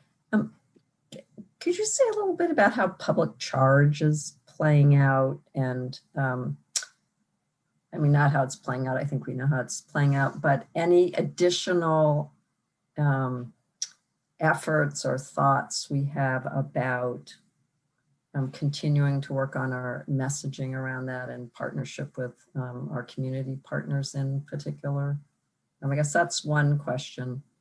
And then the second, which is related to the data that you sent out, and this I think is a very related question to the equity agenda, the racial equity agenda, is, you know, it is striking that in the 15 years since health reform, it is consistently the Latinx population that has a very, very high rate of uninsurance. And, you know, all the data that we've looked at for a very long time shows, I think, that unless we can find some new ways to be effective in that, I think we will, on the one hand, continue to have the lowest rate of uninsurance in the country. And we should never, you know, not say that loudly and proudly. And then on the other hand, I think part of our ability to get lower, which I know we all would like to do, really is, you know, continuing to try to work on, in particular, the higher rate of uninsurance, but the Latinx. So how are we thinking about, on the one hand, public charge, and on the other hand? So let me take the public charge one. Okay, yeah. And I agree. I mean, when I made the comment when somebody said, you know, we're stuck at 97, I would always prefer having the conversations of how you get from to as close to 100% coverage. Yeah, absolutely. So that was where I just didn't want, I don't want anyone to suggest that I'm comfortable with 97. It's Yeah. just, Well, on the other hand, if I could just interrupt you, Secretary Sudders, for which I apologize, but no apologies. We're in a having stayed since 2008 at 3% lower through recession, I mean, it's an extraordinary achievement. So we should always be impatient and not satisfied, but we should always also say, whoa. But it is, as you say, which is when I sort of talk about it, we're very proud of that. But when you peel it back, you see these glaring inequities, and the Latinx is clearly one that just, and a few years ago, people will remember when I sort of said, whatever we were doing for marketing, we need to really rethink our marketing because it's just not making the connection. Let me just quickly do public charge and then I'll turn it over, because I think this is like, how do we crack that 3% threshold? So working with our friends outside of government, Mira and Greater Boston Legal Services and a whole bunch of other folks, I can't remember when we did this, Nancy, to be honest. It's been one long day since March. We created actually a dedicated webpage at mass.gov on public charge to literally bring all of the, you could find it in various little pieces if you would. And actually, there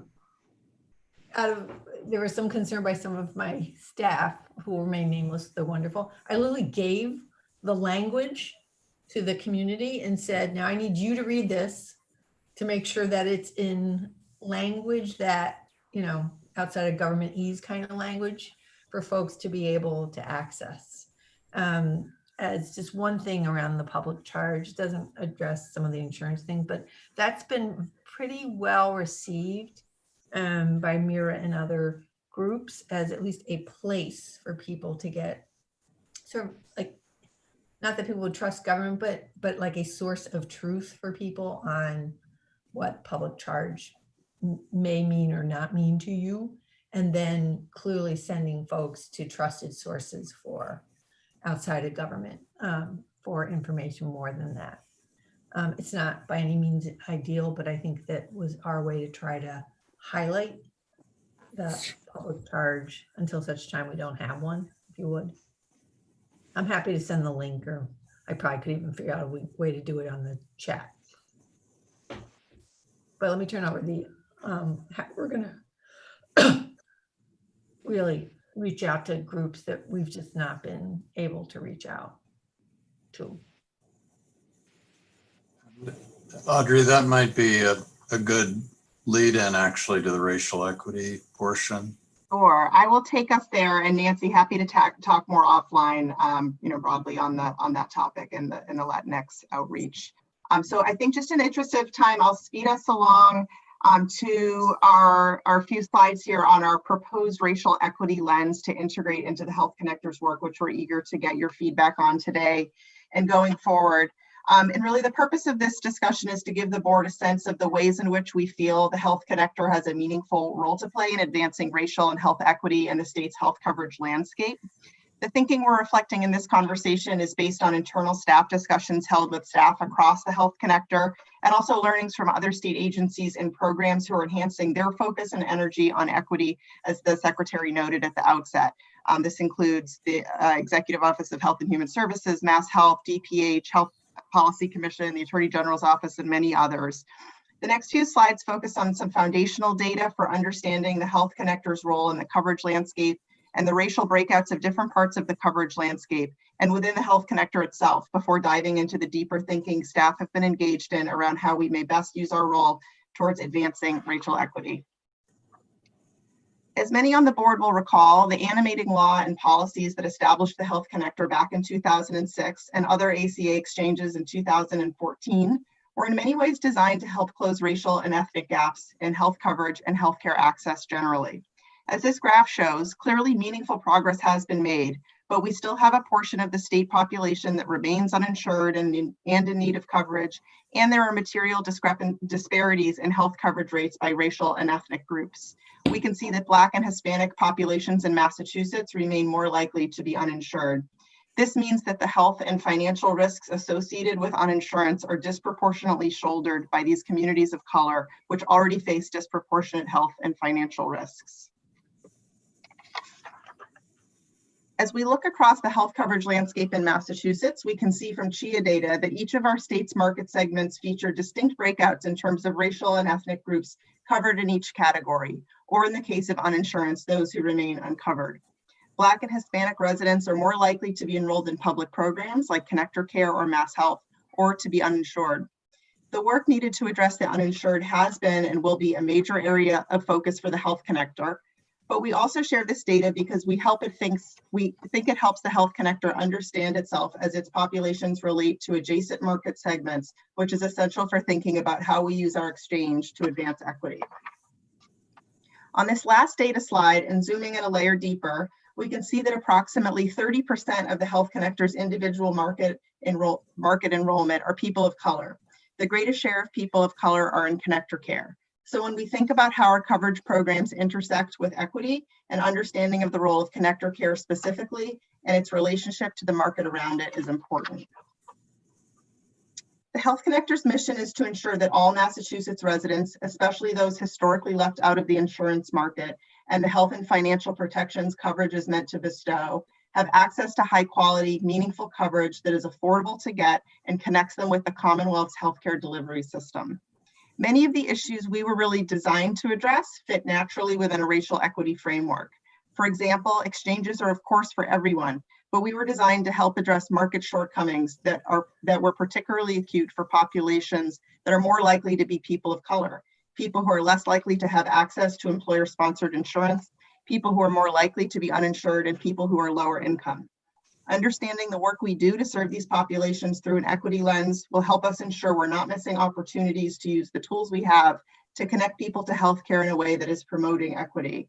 We believe using such tools and such a lens will help all of our members and the whole market. This slide shows a wide but not exhaustive range of ideas for deeper analysis that staff have surfaced in our initial rounds of thinking about ways to deepen our racial equity focus. Our interest here is in rooting our equity thinking in the concrete. We bucketed these into three major sections. The first section looks at how we identify and address the specific barriers communities of color are experiencing that are keeping them out of coverage at disproportionate rates. What do we need to do more, different, or better when looking at our outreach and consumer assistance mechanisms? We are also taking a looking within approach in this space too, considering that we know that at any given time, many in the ranks of the uninsured, which disproportionately comprises people of color, are people who were once in our coverage, which begs the question, how did they fall out? Are there practices involved in maintaining exchange coverage that are making it particularly hard for certain populations or communities of color to maintain their coverage after they've made their way into it? The second category looks at, given what we know about the health and economic disparities by racial and ethnic groups in the United States and in Massachusetts, how can we think about and plan in a more equity-focused way about the health coverage and health coverage experience we provide to residents to ensure that the health and financial benefits of coverage are in fact realized in an equitable way? For example, given what we know about health status disparities, how racial minorities are more likely to have conditions such as cardiovascular disease, diabetes, asthma, HIV and AIDS, and of course we know COVID. How do we ensure that our coverage does not inadvertently place inequitable burdens on these populations more likely to have such health conditions, whether that could occur through cost sharing or network design or formularies or other coverage features? We also plan to explore whether the connector coverage structures may inadvertently perpetuate disparities. For example, how should we think about equity in the context of the fact that the full range of carriers who participate in our commercial market do not participate in the Connector Care program, which comprises more people of color than the employer-sponsored market, for example? How do we think about the way affordability and access are often determined by incomes, which are accounted for in subsidy and program eligibility, but not wealth and liquidity differentials among different racial populations? For example, according to the Federal Reserve, the typical white family has 8 times the wealth of the typical Black family and 5 times the wealth of the typical Hispanic family. What does that mean for communities of color who therefore have less liquidity they can use to pay for deductibles and other cost sharing that rise steeply each year? Does that result in foregone care, which exacerbates health outcome disparities, or medical debt, which exacerbates economic status disparities? The final category looks at how do we take these kinds of questions and focus and turn towards the steps we think we'll need to take as an agency to ensure we can start to better quantify, evaluate, and address these sorts of issues in a practical and real way. Do we have the data we need? Are we engaging the right and enough stakeholders who reflect our members and the public? Do our staff have the information and resources they need to advance these efforts?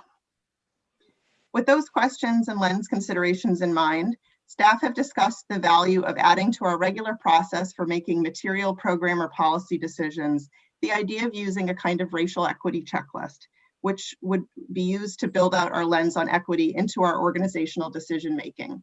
The idea here would be to, in a standardized practice sort of way, routinize our commitment to making sure we've considered equity as we approach the work we do in the market and for our members. The checklist seeks to prompt us to ask ourselves questions like, how do we expect the decision under consideration to affect different racial groups based on what we know about structural and institutional racism and existing inequities? What are our blind spots? Have we engaged diverse stakeholders in our thinking? The idea here is to prompt ourselves to take on this type of questioning to strengthen the integration between our work as an exchange and this equity focus.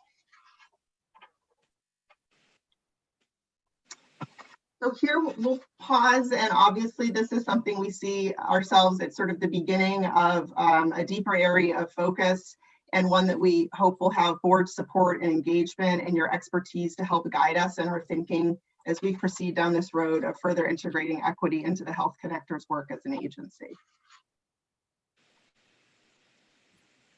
So I would suggest that this be part of every board meeting. Some portion of the board meeting. Audrey, I had a quick question. Yeah. One of the things that we oscillate a lot on is the issue of the small group insurance and uninsured population. There are a significant number, if you look at most minority communities, where you have a lot of people who have small, or what I would call micro businesses that are one or two people or three. You have the landscaper, etc. Put some effort into looking at the 3% uninsured and maybe the intersection of SHOP with the 3% uninsured to really look at those micro businesses and provide the necessary education to bring those people who are involved in those micro businesses into SHOP, so that we're not having this conversation that SHOP is not growing enough. We have a product to offer to a segment of the market that we're not aggressively offering that product to. And I think we sometimes don't factor in, when you are talking about the minority community, you have all these micro businesses and folks who left corporate America or were pushed out of corporate America, who started a business, whatever that business may be. And there might be an opportunity for us to really find that intersection of those two groups and really do something in that area. That's a wonderful suggestion. Thank you, Dimitri. And actually, there's some data in our Health Connector for Business survey that points to that in terms of our appeal to businesses with people of color as owners and their enhanced level of trust and exchange coverage. So I think there's a big intersection there. And I know we did some outreach work at least a couple of years ago. I'll need to get refreshed on the details, but working directly with small ethnically owned small businesses. So I'd love to think more with you about that. I think it's a wonderful suggestion. If I could, and I'd love to take up the secretary on her suggestion to make this an ongoing discussion in our board meetings. I want to thank Audrey overall, who has spearheaded progress on the strategic plan over the course of this year. She and her team, working with the rest of the organization, have done an amazing job. We have an embarrassment of riches. I'd love to talk for another hour on this. We have 2 more agenda items, one of which we really need to clear for December, which is we need to either tell our landlord yes or no. And so maybe if we, you can always come off and sit with me, Louis, so physically distant, but we should.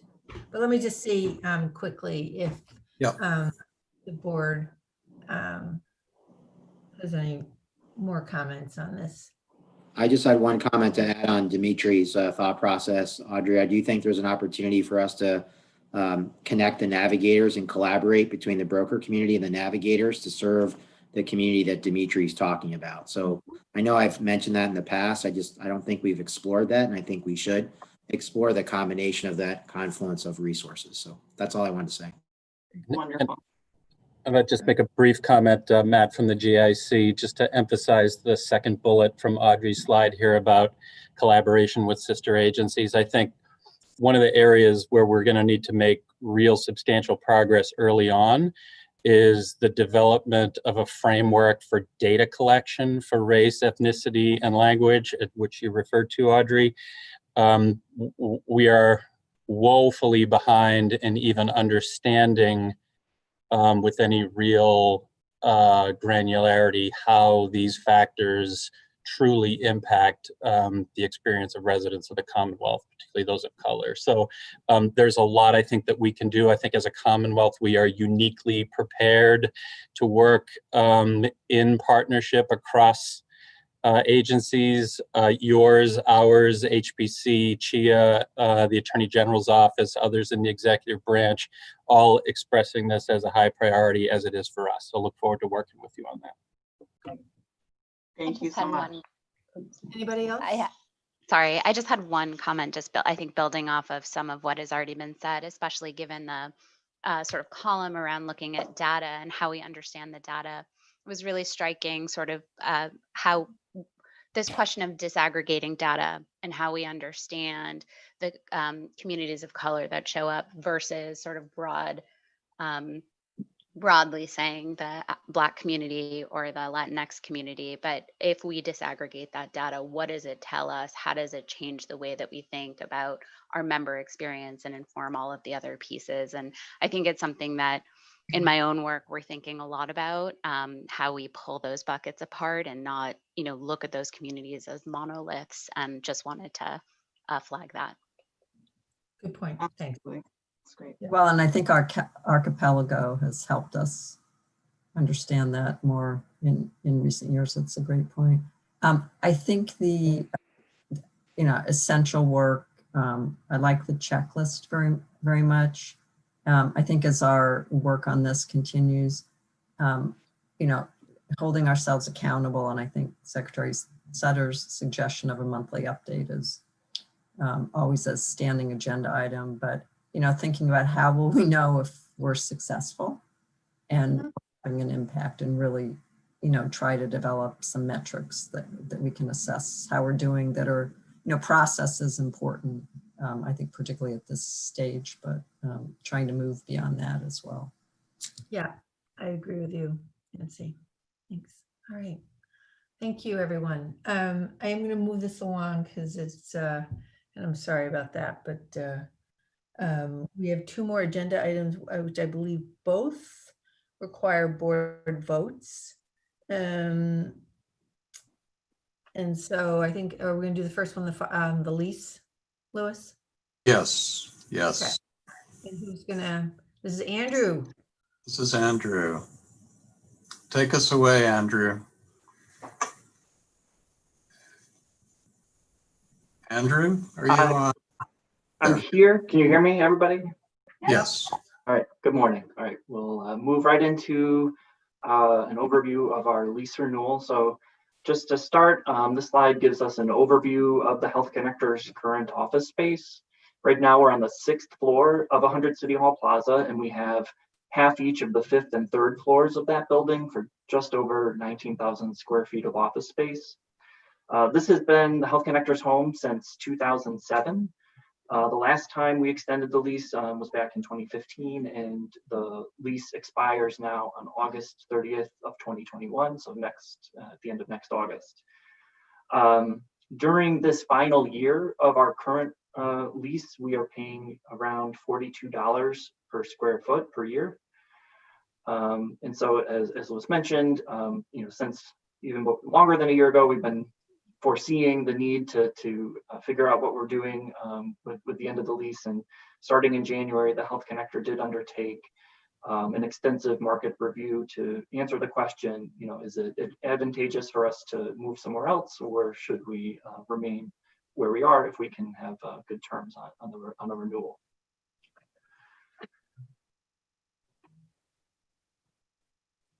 So the Health Connectors landlord has offered to renew our lease for another 5 years, and that term would extend the lease until November 30th of 2026. The average effective rent over that renewal period is just over $45 per square foot. This figure reflects the application of an improvement allowance toward rent abatement, which I will discuss in a moment. The details of the renewal also include six months of rent abatement. This will be applied to the final 3 months of 2020 and then the first 3 months of the renewal term next year. So in addition, as I mentioned, the landlord has provided us with an improvement allowance. It's just under $350,000. The Health Connector can use those funds to make improvements to the 5th and 6th floors if it chooses to. Alternatively, we can use that allowance to abate rent, and that would be something we could start doing in 2022, and that money would be spread out over the remaining term of the lease, were we to use it to abate the rent. And also just to note, in addition, we have the right to terminate the 3rd floor after the 3rd full year if we choose to. And just to understand what that means in terms of the total space, it's about 28% of our current total leased space. And also we are carrying forward, as we have currently, the right to sublease any of the space at any time if we choose to. And these are important flexibilities, which I will discuss on the next slide, analyzing the lease.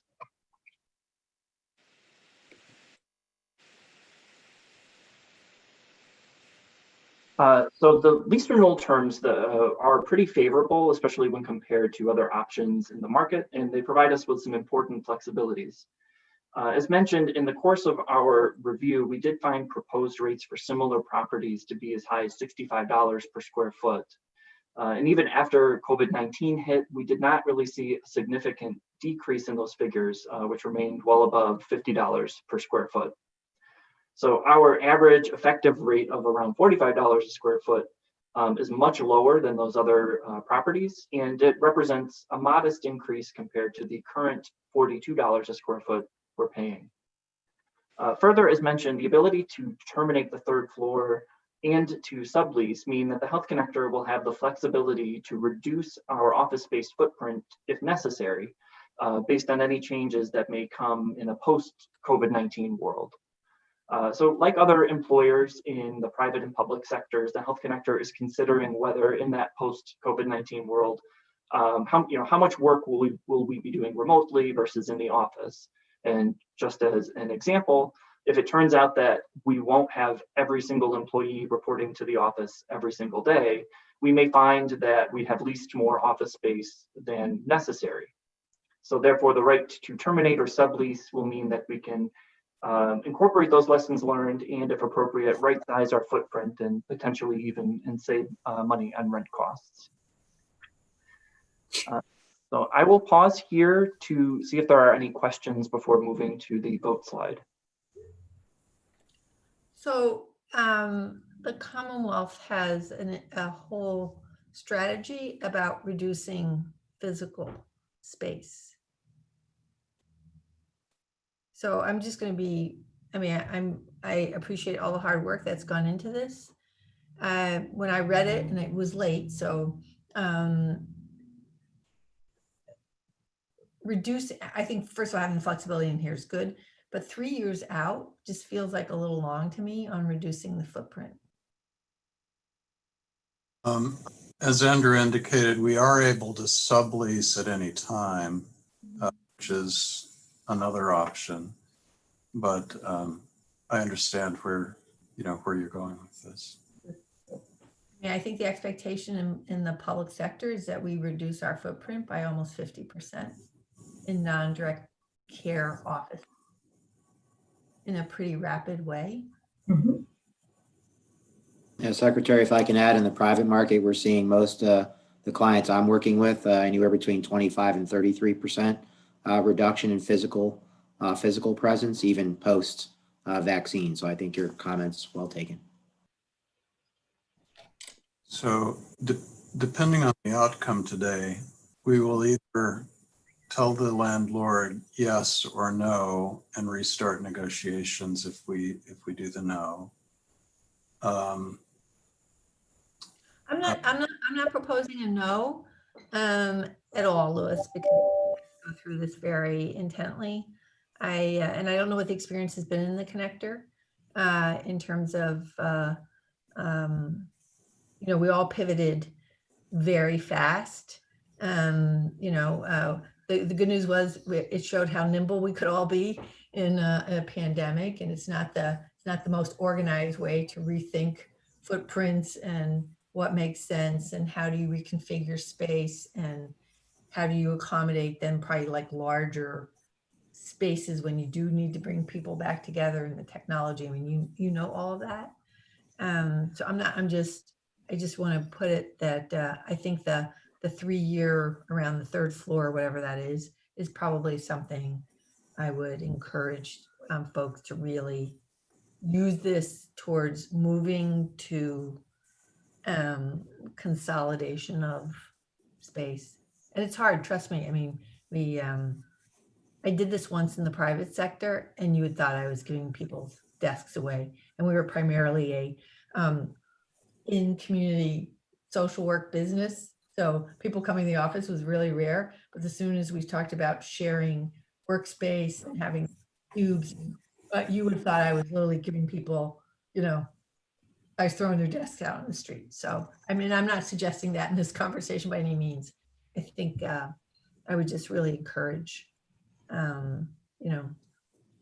that Yes. thinking. Yes, and the connector really has operated, I think, well from a remote perspective this year. And so I think the prospects for reducing space and increasing the hybrid work effort are really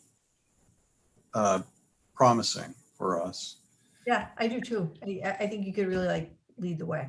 So that's my only comment. So with that, is there another page? Now that the staff, now that I just staff recommend that the board authorize. So let me just, this is hard stuff. So is there a motion? I'm confused. Before we do a motion, I'm confused. Because I agree with what Secretary Sutters just said, and it seems like if we vote yes, we're approving current terms as opposed to possibly renegotiating a reduced footprint up front. That's correct. There's no guarantee at all. In fact, there are indications to the contrary that if we reopen the negotiations, the rates will differ. Mm-hmm. But that's certainly something within all of our purview to accept if we choose to go there. And if I may add, the timing here is actually, I think, just sort of unfortunate.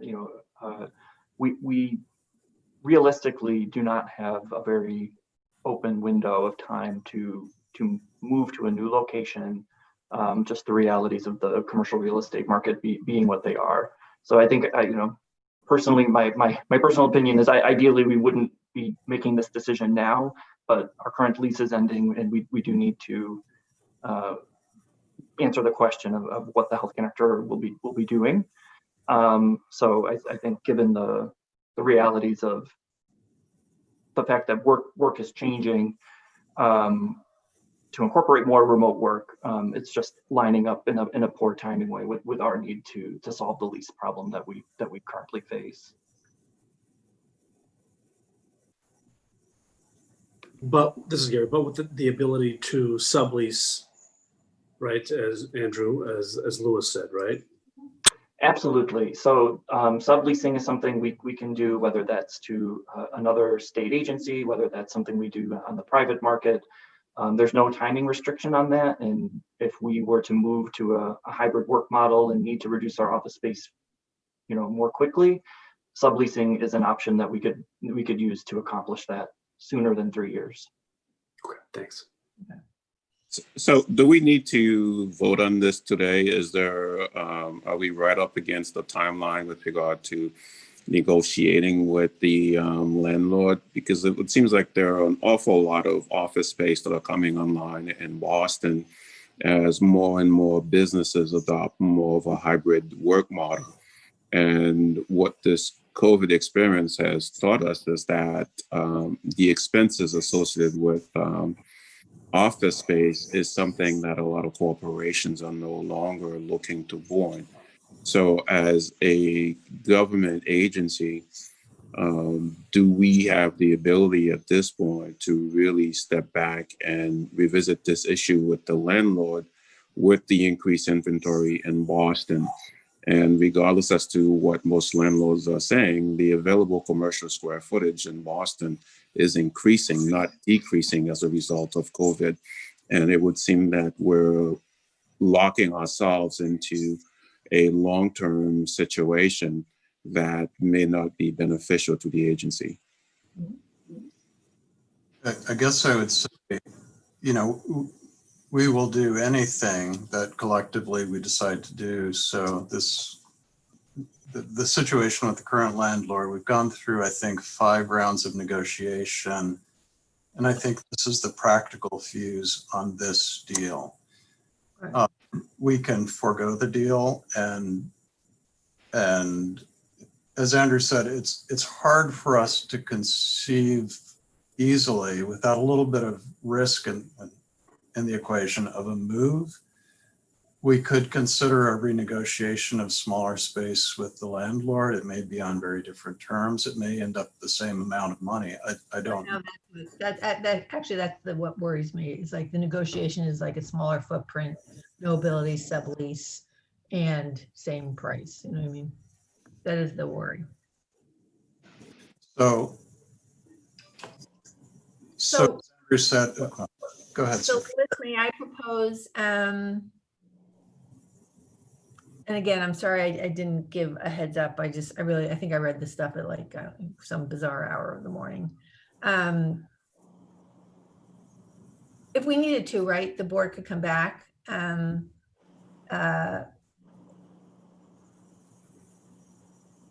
vote on this we could have a special meeting, right? There's nothing to preclude us from having a special meeting to take this vote. Or the board could authorize the A&F committee to work with Louis on this.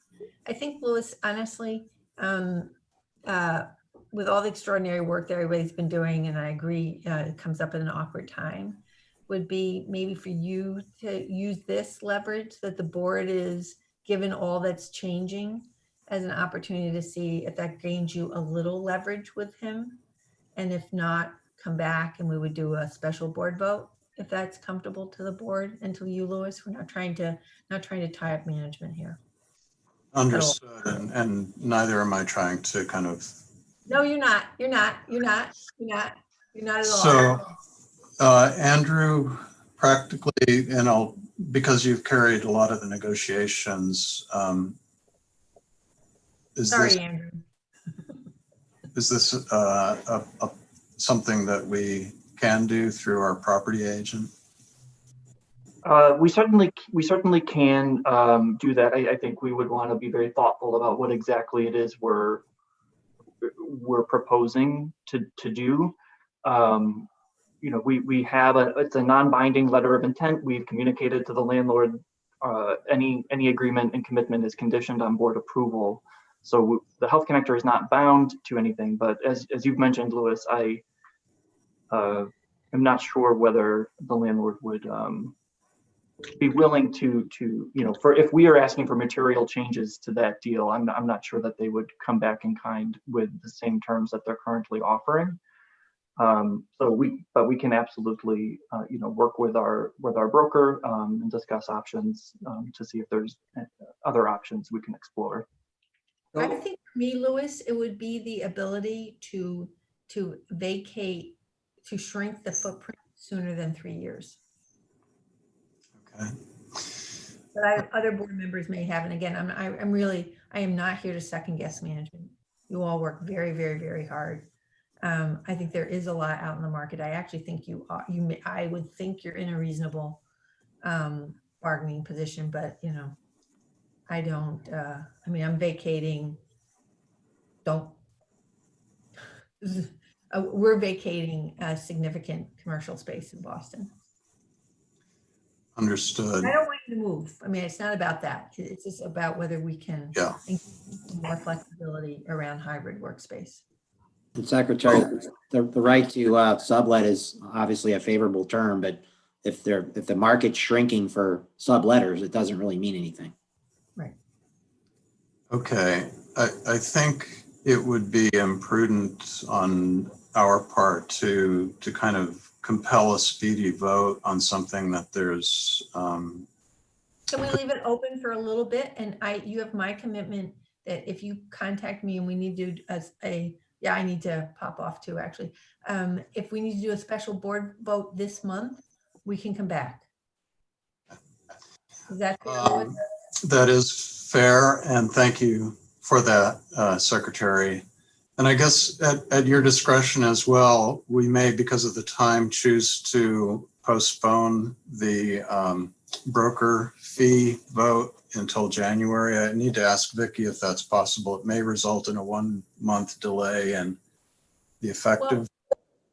Well, let me suggest this. We don't do this very often, and I'm assuming our bylaws are completely we can have board meetings in between board meetings. If we need to have a special board meeting on these 2 votes this month because of timing on management needs, I would assume we could get a quorum of the board. Okay.